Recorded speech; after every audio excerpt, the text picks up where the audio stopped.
সে যখন তার পিতার সাথে দৌড়াদৌড়ি করার মতো বয়সের অবস্থায় উপনীত হল, তখন সে ছেলেকে বলল, হে বৎস, আমি স্বপ্নে দেখি আমি যেন তোমাকে জবাই করছি। বলো, এ ব্যাপারে তোমার অভিমত কি?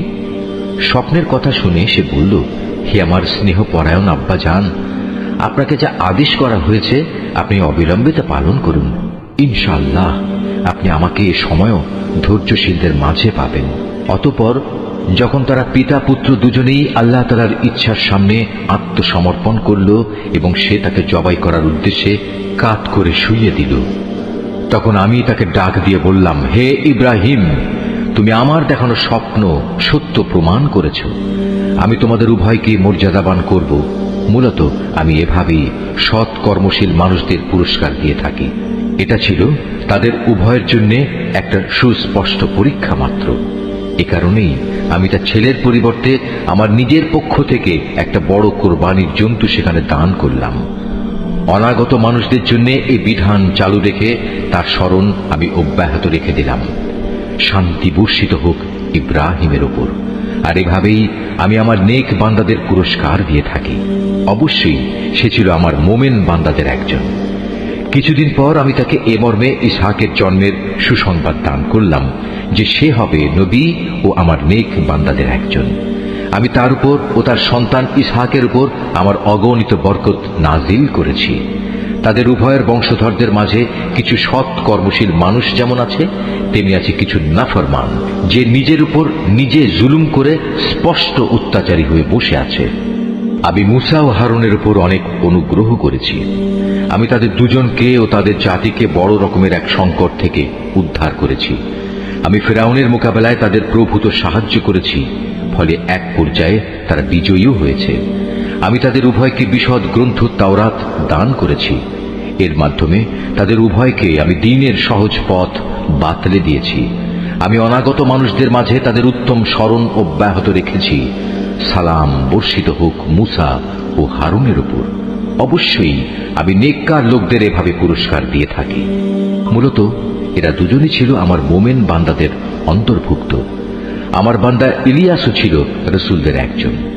যখন সে তার জাতিকে ডেকে বলেছিল, তোমরা কি আল্লাহ তাআলাকে ভয় করবে না? তোমরা কি বাল দেবতাকেই ডাকতে থাকবে? আল্লাহ তাআলা যিনি শ্রেষ্ঠ স্রষ্টা, তাকে এভাবেই পরিত্যাগ করবে? আল্লাহ তাআলা যিনি তোমাদের মালিক তোমাদের পূর্ববর্তী বাপ দাদাদেরও। কিন্তু তারা তাকে মিথ্যাবাদী সাব্যস্ত করল। কাজেই অতঃপর তাদের অবশ্যই দণ্ড ভোগ করার জন্য হাজির করা হবে। তবে আল্লাহ তাআলার নিষ্ঠাবান বান্দাদের কথা আলাদা। আমি অনাগত মানুষদের মধ্যে তার উত্তম স্মরণ বাঁকিয়ে রেখে দিয়েছি। সালাম বর্ষিত হোক ইলিয়াসপন্থী নেক বান্দাদের উপর। তাদের স্মরণ অব্যাহত রেখে আমি এভাবেই সৎ কর্মপরায়ণ মানুষদের পুরস্কার দিয়ে থাকি। অবশ্যই সে ছিল আমার নেক বান্দাদের মধ্যে একজন। নিঃসন্দেহে লূতও ছিল রসুলদের একজন।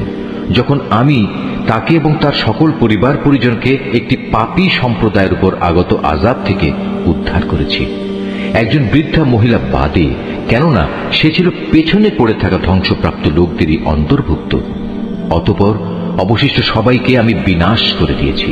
তোমরা তো ভ্রমণের সময় তাদের সে ধ্বংসাবশেষগুলোর উপর দিয়েই ভোরবেলায় পথ অতিক্রম করে থাকো।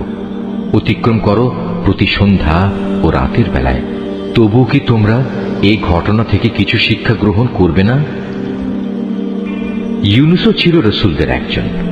এটা সে সময়ের কথা যখন সে পালিয়ে গিয়ে একটি মাল ভর্তি নৌযানে পৌঁছল। নৌকাটি অচল হয়ে যাওয়ায় আরোহীদের মাঝে এ অলক্ষণী ব্যক্তি কে? অতঃপর লটারির মাধ্যমে তা পরীক্ষা করা হলো এবং ফলাফল অনুযায়ী সে ইউনুসই অলক্ষণে অপরাধী সাব্যস্ত হল। অতঃপর একটি বড় আকারের মাছ এসে তাকে গিলে ফেলল। এই অবস্থায় সে মাছের পেটে বসে নিজেকে ধিক্কার দিতে লাগল। যদি সে তখন আল্লাহ তাআলার পবিত্রতা ও মাহাত্ম্য ঘোষণা না করত, তাহলে তাকে তার পেটে কিয়ামত পর্যন্ত কাটাতে হতো। অতঃপর আমি তাকে মাছের পেট থেকে বের করে একটি গাছপালাহীন প্রান্তরে নিক্ষেপ করলাম। এ সময় সে অসুস্থ হয়ে পড়েছিল। সেখানে তার উপর ছায়া দান করার জন্য আমি একটি লতা বিশিষ্ট লাউ গাছ উদ্গত করলাম। অতঃপর তাকে আমি 1,00,000 লোকের জনবসতির কাছে নবী বানিয়ে পাঠালাম। বরং এ সংখ্যা অন্য হিসেবে ছিল আরো বেশি। এরপর তারা তার উপর ঈমান আনল। ফলে আমিও তাদের একটি সুনির্দিষ্ট সময় পর্যন্ত জীবন উপভোগ করতে দিলাম। হে নবী, এদের তুমি জিজ্ঞেস করো, তারা কি মনে করে তোমাদের মালিকের জন্য রয়েছে কন্যা সন্তান আর তাদের জন্য রয়েছে সব পুত্র সন্তান?